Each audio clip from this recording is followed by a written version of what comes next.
విషయాన్ని నేను ఉంచదలుచుకున్నాను.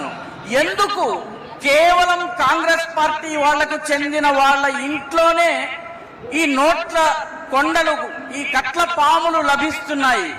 ఎందుకు వీళ్ళందరి దగ్గర ఈ రకమైనటువంటి ధనం లభిస్తోంది?